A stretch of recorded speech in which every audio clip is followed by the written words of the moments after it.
Nigel Mansell had a Formula One career that was a constant mix of melodrama, controversy, and supreme courage and determination. In 1992, he became Britain's first Formula One world champion in 16 years and still holds the record for most Grand Prix victories by any British driver. He had his critics, but they were outnumbered by tens of thousands of fans who recognised a man who was breathing new life into Grand Prix motor racing. We've come to the sunny island of Jersey to meet a true legend of Formula One.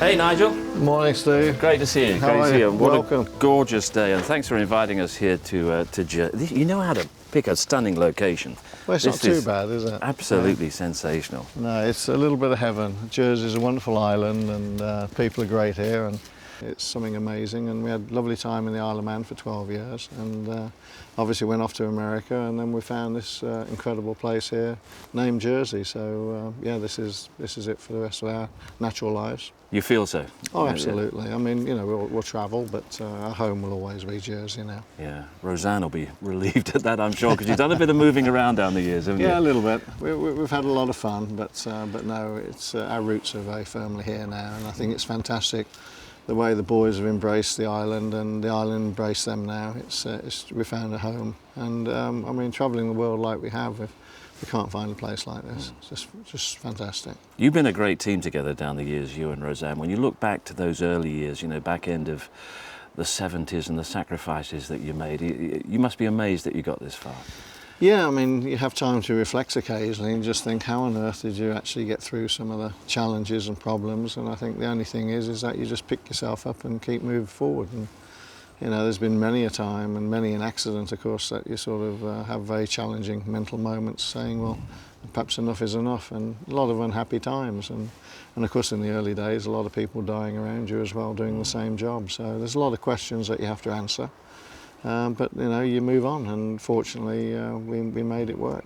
I think the worst time I had was when I broke my neck in 1977 at Brands Hatch. To be told at that time that I'd never walk again, I don't even want to remember it, to be honest, but fortunately many weeks later and months later I was back in a car and obviously getting the job done. But yeah, many moments where you go, my goodness. And a short time after that came the breakthrough into Formula One. That's what we want to talk about with you. We want to reflect on some of the great moments, the great races, and also perhaps put the record straight on a few things as well. Well, you never know, Steve. You'll be asking me some very difficult questions, well, I'm sure. I am looking forward to this.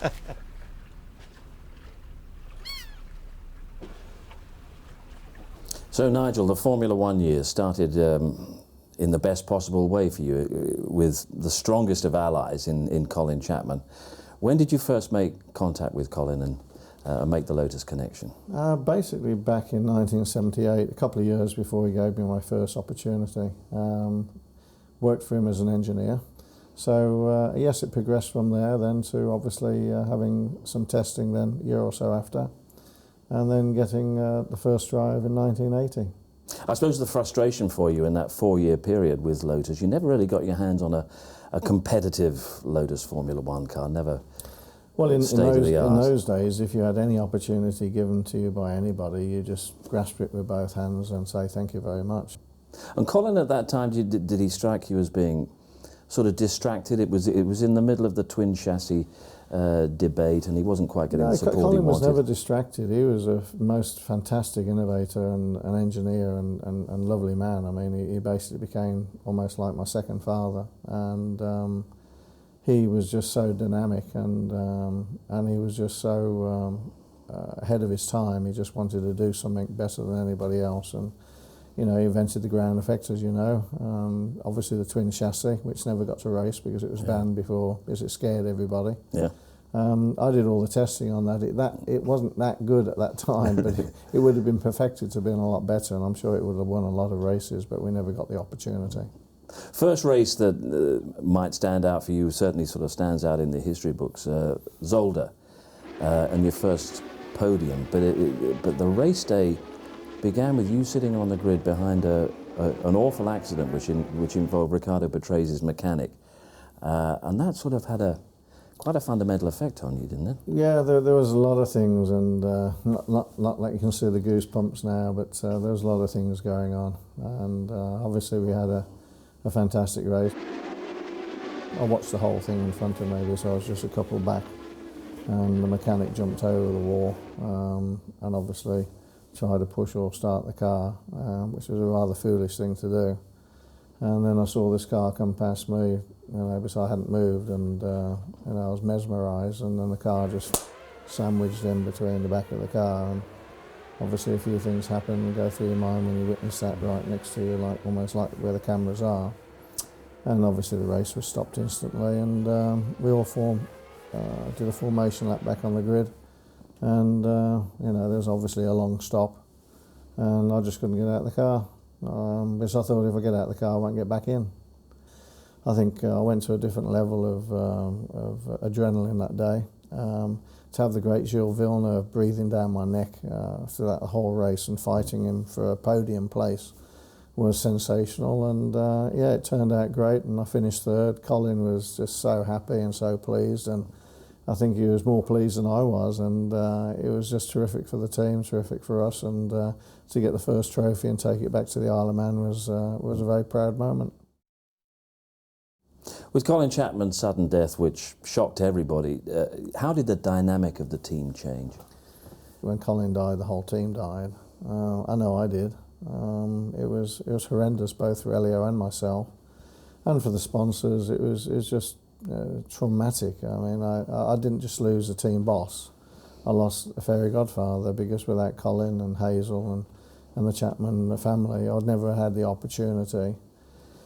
And I just signed a 5-year deal with Colin. Literally the year before, I had another 3 years to run. And of course then, obviously, you never know when your time's up, but it was very premature, very unexpected, and a big shock to the system. And so the whole dynamic of the team changed, and for me it was a big struggle from there on. Peter Waugh took over, and it was quite clear the two of you didn't get on. What was the relationship actually like? The hardest part of the relationship was when he took over with Team Boss. I signed all these contracts, and people don't know, and I'm happy to tell people now, that the following year I had a contract for X, and basically he tore it all up, and then said if you want to stay here and have a driver tour in Formula One, you'll have to drive for Y, which was less than 50% of what we'd agreed and signed with Colin. As a young man, I didn't realise then that I could have gone to all the courts and everything else because I had bona fide contracts, but I went with the flow, because obviously in Formula One it's a very private club. And it was just very, very difficult and very hard, but that's what it is in life, isn't it? You have to pick yourself up and move on. What about you and your teammate, Elio De Angelis? There was a big contrast there. There was you, the kind of sort of chippy Midlander, and he was this urbane, aristocratic kind of character, wasn't he? Elio was fantastic. He was a concert pianist as well. Yeah. He was dynamic, he was funny, we were great friends, and we had some unbelievable times together. And sadly for Elio, he suffered the same fate I did eventually at Lotus under Peter Waugh again. So, Elio, the year or so before he died, he came and saw me and spoke to me. He said, I never realised what you went through. He said, because I'm having it now. A shame.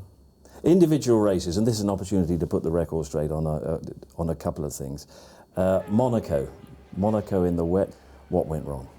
Well, nothing went wrong really. It's just that, I was one of the first people to actually put the power down on a nice bright bit of new painted road, and the back end just went going up the hill, and simple mistake. There was 9 other cars crashed before me, and literally 1 or 2 laps after my crash they stopped the race because it was so dangerous. But I got into the lead. It was fantastic. It was a race that got away from me. But it was a simple mistake by putting too much power down on a bit of painted road, and just lost the back end. Mm. And then leading again, I think at Dallas in the heat. What do you remember? I mean, Dallas you might not remember too much of those last few laps. Dallas was a fantastic race, and I mean, the heat, as you said, it was just incredible. I mean, so funny, Jacques Lafitte coming at 5:30 for drivers' briefing in the morning in his pyjamas. I mean, it was, we had characters around, which was just amazing, but hard race. And then literally just before the finish line, the drive shaft broke, and I was coasting, come on, get there. And I could see the line not too far ahead, and I thought, well, I'm going to finish the race. So I got out and pushed the car. There was no rule against it then in those days, so I pushed it all the way in the heat at the end of the race, got it across the line, and then all the lights went out. I don't remember a thing. I just blacked out completely. Yeah. At this time, you were becoming the sort of character to whom things happened. I mean, the bizarre things, you know, white line and heat. I pushed the limits. I mean, when I woke up on a bed of ice in the nude, I thought I'd been... I thought the spaceship had come down and take me by an extraterrestrial, because when I woke up eventually and I saw these people in masks and had ice all over me and everything else, I thought, where the hell am I? But no, I mean, I made things happen because I didn't know the limits. I didn't know to say no. I mean, I've just pushed myself so bad.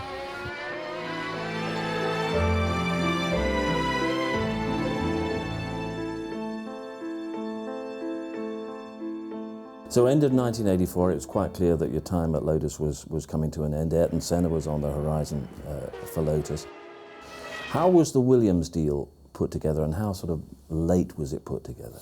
It was put together very late. I mean, the thing was, if I remember correctly, it was 1984.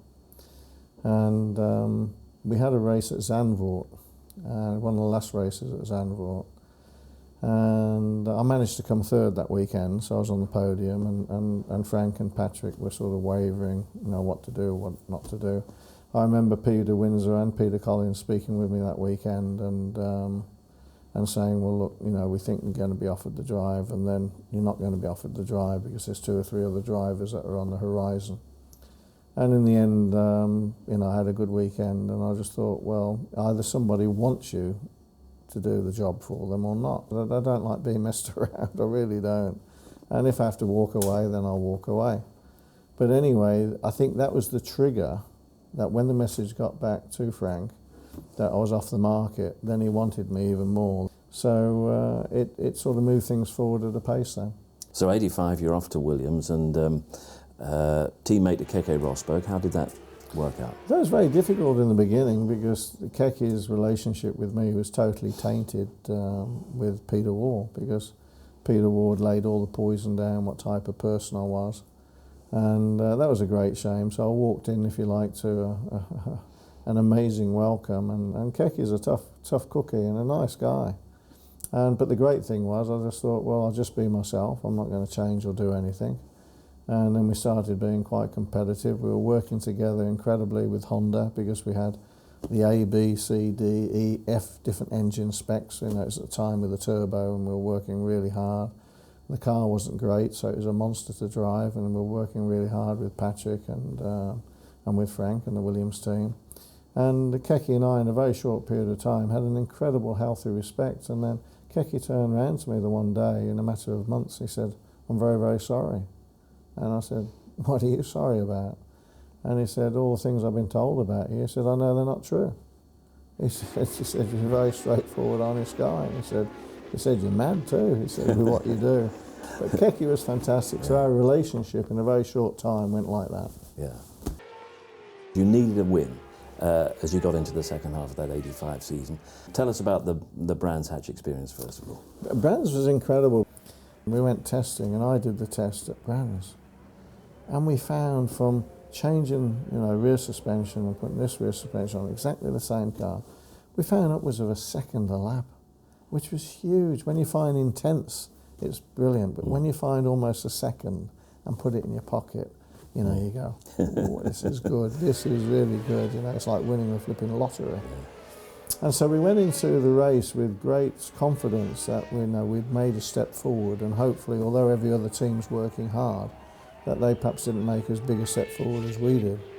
And of course it actually showed that we were incredibly competitive, and obviously we went on to win the race, which was sensational. And now he comes out of clearways and takes the checkered flag, and Nigel Mansell has won the Shell Oils Grand Prix of Europe. He is exultant, he is exuberant, and he's got every justification to be. So into 1986, with huge optimism as a result of that, and what a year it turned out to be. I mean, let's go through it. I mean, first of all, Nelson Piquet joins the team. What was your initial feeling about that? Well, I'd been a teammate to a world champion before with Keke, and we got on fantastically well. And Keke embraced people who were quick and who were honest, and we worked very, very good together. So, you know, we just made the team better and the car better, and you know, on the day, whoever was quickest won. So we had a very good relationship. Nelson was a different kind of animal. He was more political. But things were to become difficult there. Also on the horizon, you had Ayrton Senna, who was coming into his best form.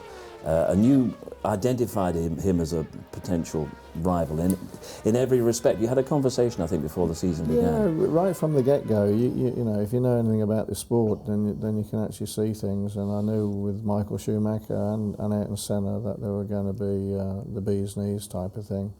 Ayrton identified with me that I was different to a lot of the other drivers because Ayrton came through where he could intimidate probably most other driver at all. You know, when you saw Ayrton coming up in your mirrors, and you know, you knew that if you gave him any room at all, he'd poke his nose in. And of course, with open wheel races, you can then fly, and obviously someone can get very seriously hurt. And Ayrton was what I call overcommitted. So if you give him half a chance, he'll take it. And then if you try to close the door, obviously there's an impending accident. So, you know, he and I had a really healthy respect for one another in a different way. There'll be more great battles between you and Ayrton to come, but in the midst of all that, Frank Williams had his accident in the south of France. I think you were on the scene fairly soon after that, but that changed a lot, didn't it? Yeah, I mean, you know, it's amazing, and not least of all, it changed Sir Frank's life forever. But terrible tragedy, and accidents do happen on the roads. Only probably Frank and Peter Windsor, who was in the car, really know exactly what's happened. But yeah, I mean, and for Sir Frank to come back and survive and do what he's done subsequently since then is just unbelievable, really. Yeah. Of course, he was confined to a wheelchair. I think the first race he came back for, he was in the pit lane for Brands Hatch for your win against Nelson, which must have been one of the most satisfying, I would think, of your career. Well, it's certainly one of them. I think that was a race where there was a huge accident at the first corner with Jacques Lafitte, and broke his leg ankle on that. Had to be helicoptered off. But then we got into the race and we settled in, and of course it was when we used to change gear properly. And I started to put pressure on Nelson about halfway through the race.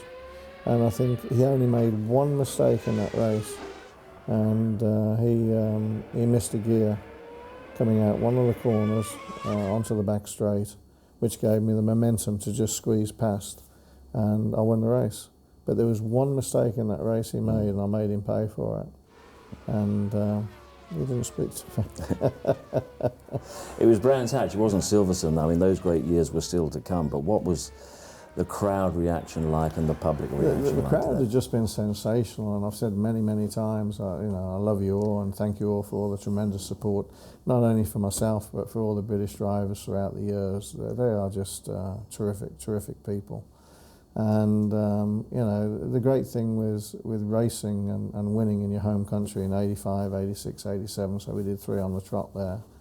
And you know, it was simply amazing. And the 86 race, which we alluded to then, just, I think it was even extra special for the fans, because the fans knew that I'd done it in Nelson's backup car. It wasn't my car. So to win on that day was something even more special. But the crowd seemed to give me extra speed. They always have done, always will do. They're tremendous. So after Brands Hatch, the British public was starting to believe, and maybe you were starting to believe, that this was your year, that the World Championship was within reach. So into Adelaide, and I think a 3rd place finish would have given you the World Championship. Yeah. What were your thoughts coming into the race? Did it feel normal? Did it feel? No, I was quietly confident that we'd have the turn of speed. You know, we had a very competitive package. I mean, obviously there's a lot of other good cars there as well. I mean, any one race there were 6 or 7 drivers that could still win. But I knew I was one of the 6 or 7, that's all you can ask for. And so we were doing a great solid job as the race was going on, and Nelson was the first one to stop. and I was due to follow then within a couple of laps, and but he made his pit stop, and you know, there wasn't any tyre degradation. The wear was good. Radio message came across the headset then, because we had radios then, basically saying, you know, stay out, there's no problem. I was actually just sitting behind Alan, just 1 or 2 seconds behind, very comfortable in the race, nursing the car, paying attention to every gear change, really mothering it like I've never done before, you know, just nice and gentle, and put the power on when obviously I know it's engaged. So I just sat there, and I think it was with 17 or 18 laps to go. Remember going down the main straight, and no, not too far behind Prost, and just pulled out, and I think we were about 220 miles an hour, and then the explosion happened at the back of the car with the tyre letting go.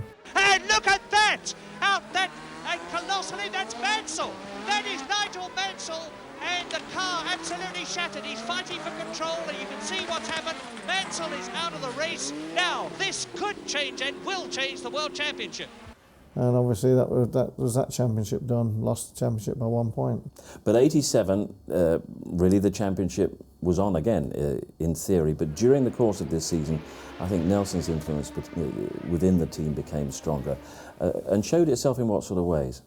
Yeah, I mean, he just got up to mischief you can deal with, all the things he said and did about my family and my children, which then he had people he paid in the press to attack us personally. You can deal with that in a way, because it's like sticks and stones, isn't it, and that kind of thing. But he then started to pay certain people in the team, and then he kept a lot of information quiet, and so, you know, he started to work very covertly in ways, and motivate people with different ways to obviously get the edge. And I think the turning point was basically at the British Grand Prix, where obviously he went out into the lead, and I had a problem with my set of tyres, and I came out with 20-something laps to go, 24 seconds behind. This was one of the most electrifying races of your career. I hunted him down, and I was being told to slow down by my team in the pits, and you know, I was being told I was running out of fuel, and I was, you know, turn the boost down, running out of fuel, do this, do that, do the other. The fans were just electrifying. It was just a sensation. Every corner, it was like a flipping a Mexican wave, you know, every time I came around. You could see the clock ticking down, and the gap getting closer. And I think the astonishing thing for me is the last 15 laps, I broke the track record 11 times. Not once, 11 times.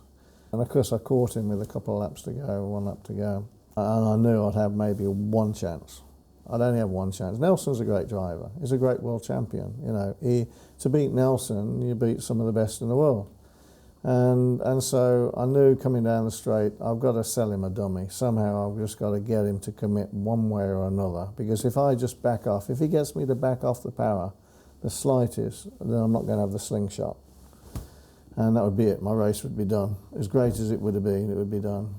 So anyway, I thought, am I going to have to sell it to him twice or 3 times? Once is too good, he's too clever. Twice, he might second think me. But 3 times, I thought, no. 3 times, there's a lull from turning your head from one way to another. There's that split second that I can sell him it. Watch Mansell come first to the left, now to the right. He's got the inside line. He is level with Nelson Piquet. Oh! And Mansell's through. And you were through, I mean, you were struggling to keep control of the car, but what did you see of the crowd at that moment? No. I could hear them. I didn't need to see them, I could hear them. And one of the best races ever, probably. But you know, but you know, there's a bittersweet pill, because you know I was happy. My engine blew up on the last lap. I was out of fuel. The turbos melted down. You know, I sort of wrecked the engine, but won the race, sort of thing. And you know, some of the people in the team were really happy for me, and a lot of people in the team were really ticked off. So, and of course Nelson, you can imagine on the podium, it was a really nice event. Yeah, and it was still sort of between the two of you as the season reached a climax, but then you had that accident in qualifying in Japan. What was the story behind that? Yeah, I've replayed that over. You can just see the offside rear wheel just go off a little bit. You can see a puff of sand come up. It just lost a little grip for whatever reason. I was committed. It swapped ends, went up in the air, hit the barriers, came down. It came down across a curb, and it crushed some vertebra in the lower part of my spine. And literally, when that happened, it just paralyses you, and the pain you're in is just unbelievable. So that was my race run and my championship run in '87. Ferrari, though, was on the horizon. When did you first meet Enzo Ferrari? It was back in the mid-80s. Went and had a chat with him. We didn't put anything together at that time. So in '88, Enzo approached me very strongly again and said, you know, would I come and join Ferrari? Made me an offer which was very interesting. And so we got it together, and I left Williams to go for Ferrari. We did some incredible winter testing, but the car was incredibly unreliable. But going out and winning that first race was sensational.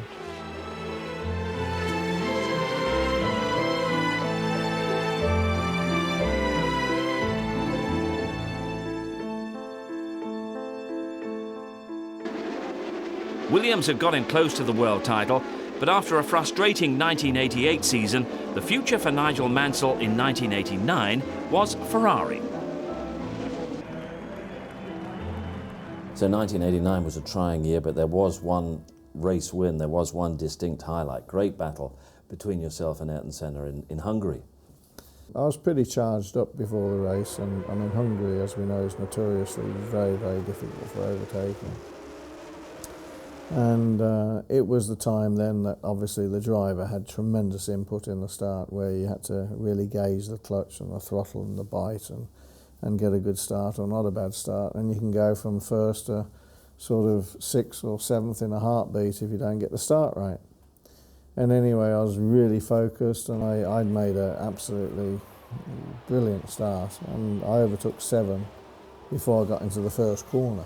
So I was lying 5th going into the first corner and having to sort of get my way back into the pack. But it was a bit of a shall we say, heart and mouth job. And then basically I plugged away and managed to get myself into 2nd. And then I was hunting down Ayrton, which was very difficult because it's just a few tenths a lap and it's a give and take. And so I could see in the distance the money trun of Stefan Johansson coming up.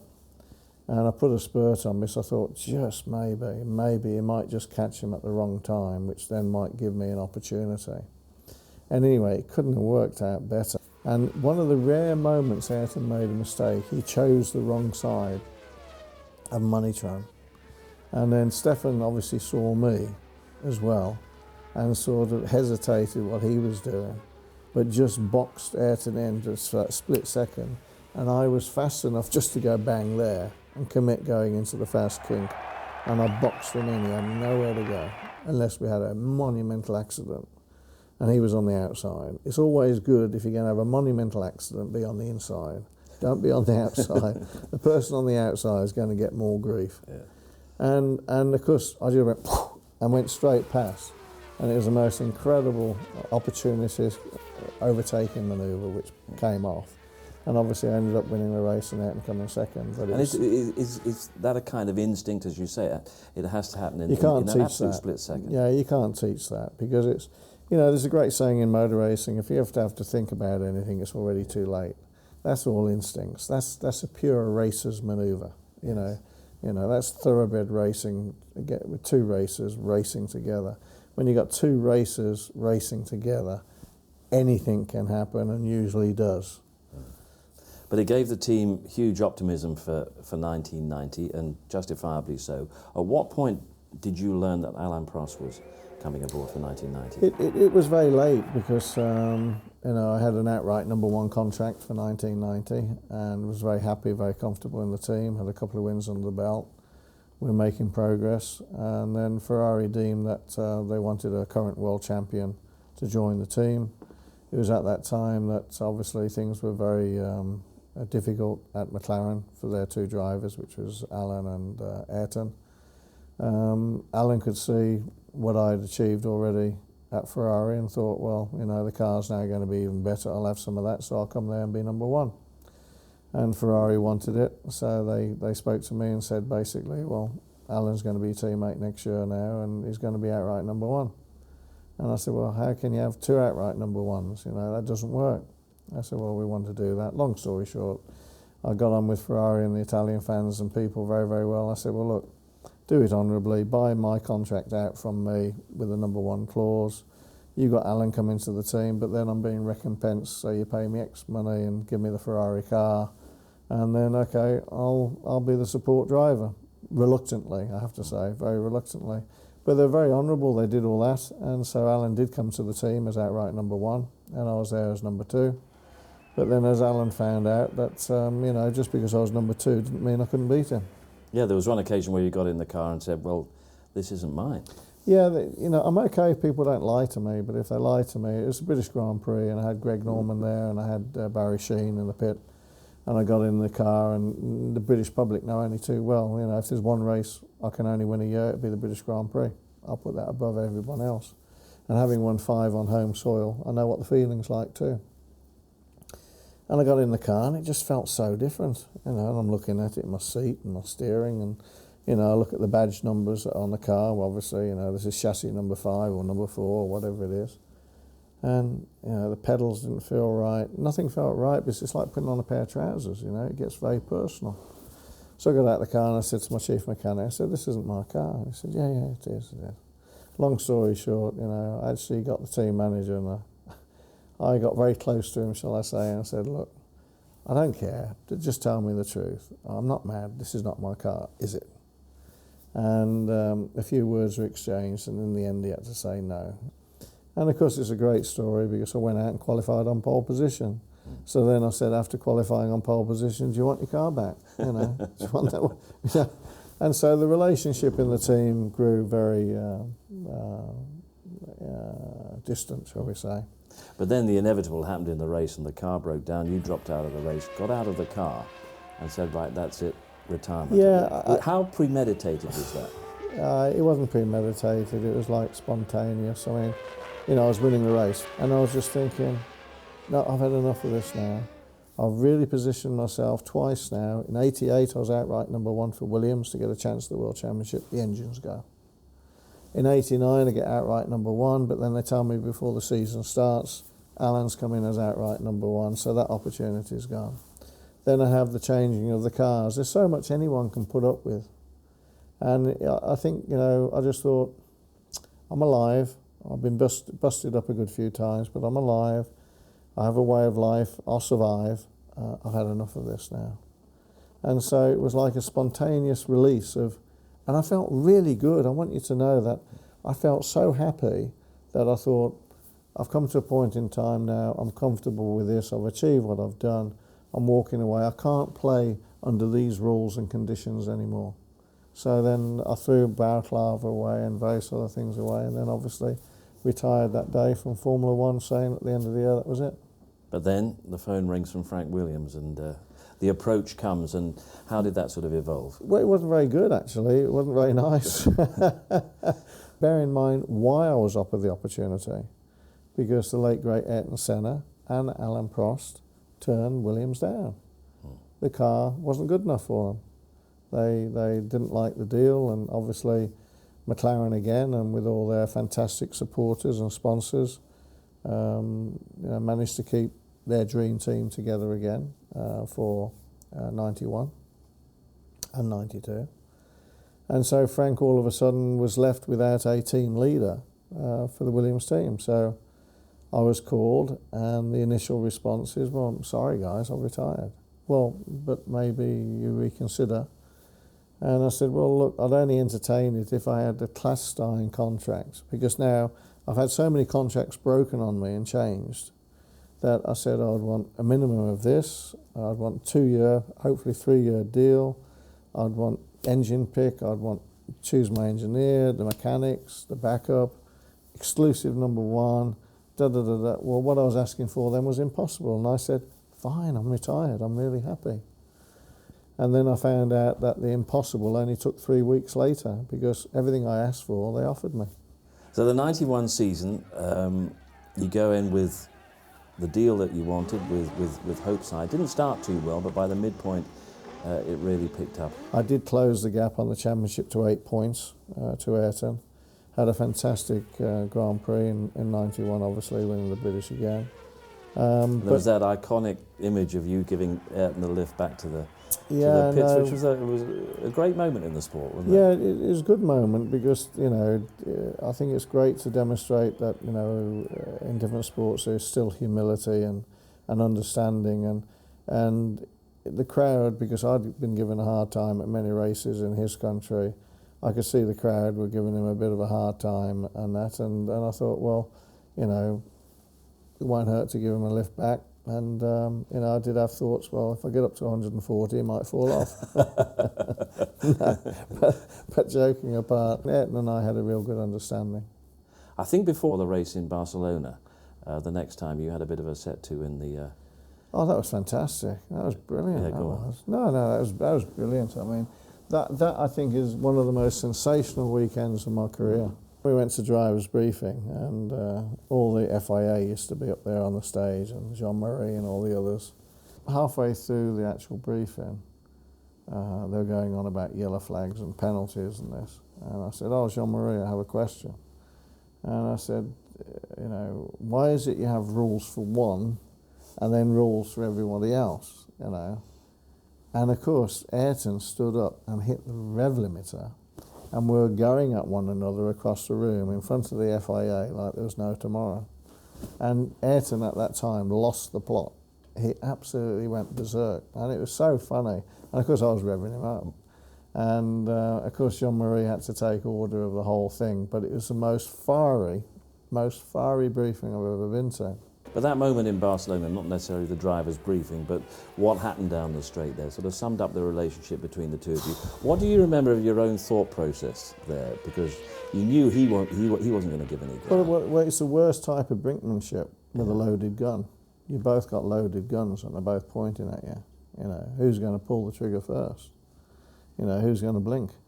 You know, and it's, you know, it's just like that. And you know, but what you do is you look yourself in the mirror and say, how much are you going to put it on the line today?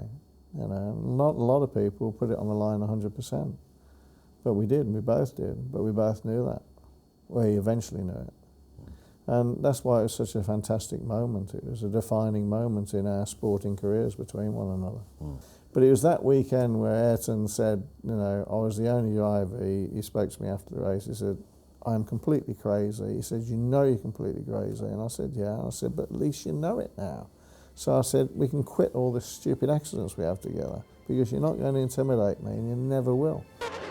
Still to come, the controversy, the politics, and at last, World Championship glory.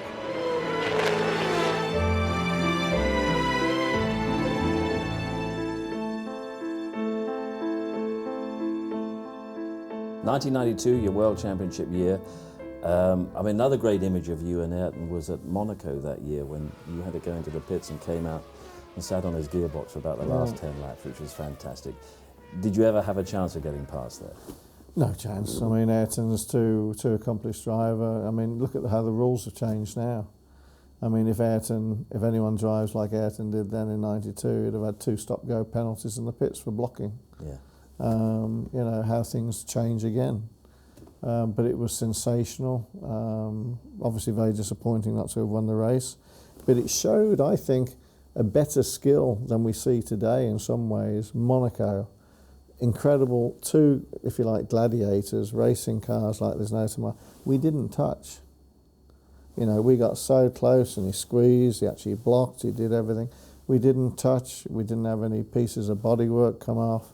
We weren't slowing down. It was hell to leather for, you know, those number of laps. Mansell weaving this way and that way, but Senna won't let him past. He's got the racing line, he's going to keep it. Mansell closes, but it's too late. And Ayrton Senna wins at Monaco for the 5th time. What a season. The records tumble, the race wins, the pole positions and so on. And another great British Grand Prix as well. Yeah, the British Grand Prix was an amazing weekend, and I mean, it was just like, you know, the most legal drug you can have in the world is adrenaline. And Silverstone for me and the British Grand Prix, no matter where it is, I mean, it's just, I feel like I own it. And I guess winning 5 times is equaling the record of Jimmy Clark as well. But, you you know, it's, oh God, you can't explain it. But so the feeling on the podium in Hungary, you won the title in August, but what was that feeling like? Best feeling in the world. I mean, and what Ayrton said to me, and you know, virtually had his arm around me, we were hugging, and then he said some incredible words in my ear, and made me realise, you know, why he was the type of person he was. He explained to me why he was. He felt that he had to say something to me to explain why he was such a difficult person at times. And I just looked at him and embraced it. Because he knew this was the best feeling in the world. Yeah, he just said, absolutely right. You know, there's very few people, still as we sit here, there's only 20 world champions. Or there's 20 world champions living in the world, or, you know, I don't know how many world champions there is, but there's not that many more that have won all the world championships. It's incredible. Yeah. It's a very select private club. So off you go to IndyCar, and to go out there and win the title, back to back with the Formula One World Championship. I mean, that was making a statement almost as powerful as successfully defending the title. Yeah, no, it's extraordinary because, I mean, you know, Paul Newman, I mean, what a legend in his lifetime. I know, sadly, Paul's departed now, but, you know, he said to me, look, come to America and have an adventure. You know, he said, I promise you it'll be adventure, it'll be fun. And IndyCar at that time was, you know, right at probably the height of its racing ability. And of course we went over there and it was so different. I mean, going to some of the racetracks, you're like out in the Wild West in Phoenix. And yeah, it was an extraordinary experience. And I have to say, when I went over there and I drove the car for the first time, I was going, oh dear, this is not what I expected. But it was a challenge and it was fun. And everybody embraced it and wanted you there for the right reasons, so there wasn't any hassle. And we'd been living in America for a couple of years then as well, so we were very well settled. So we just got on to do the job. Missed out on the 500. Yeah, no, I mean, again, what can you say? The racetrack's a racetrack, and the pits are the pits, and we're going with 3 or 4 laps still to go, but the rookie, current world champion Formula One, is winning the Indy 500, so what do? And it's there for everybody to see. They put a full course yellow down out. Yeah. Why? Any debris on the circuit? No. Any accidents on the circuit? No. Yeah. The only thing they look at is when Lynn St James came in the pits, she drove into the wrong pits and then drove out the pits, but then they put a full course yellow out so everyone could close. Yeah. They didn't want me to win. Yeah.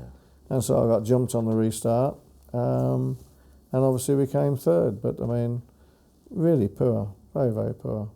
But you made your point in terms of the championship, and then circumstances brought you back to Formula One for the back end of the 94 season. What was the tragic 94 season with the earlier death of Ayrton? That must have been difficult coming back into that team. Yeah, it was a very difficult time with both Ayrton and Roland Ratzenberger losing their lives at the Imola. Was shocking.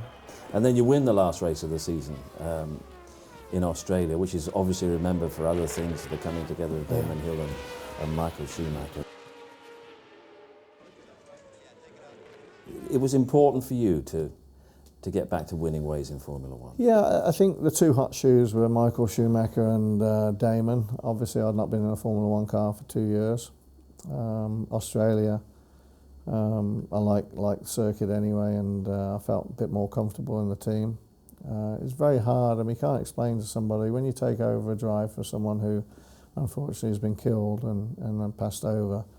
You know, it's pretty tough to deal with different dynamics and things like that. And anyway, by the 3rd, 4th race, I sort of tried to put it down here so it wasn't sort of in my face a little bit more. 1994, then you finished as a race winner.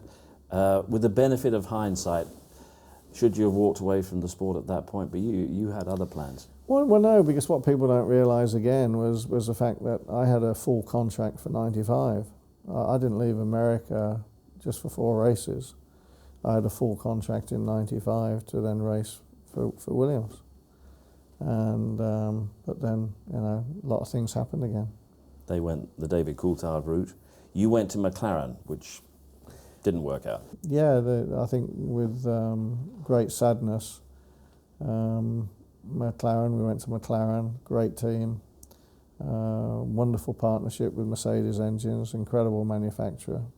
make fantastic cars. But sadly, they made a few hiccups that winter with building their car, which then wasn't even big enough for Mika, let alone me. And obviously, as things unfolded, then sadly, we decided to walk away after a few races. So halfway through '95, you leave the sport, and as you sit here now, some 15 or so years later, thanks very much for going through everything in such detail. But when you look back on it, what would you have done different in terms of approach, in terms of incidents on the track, incidents off the track?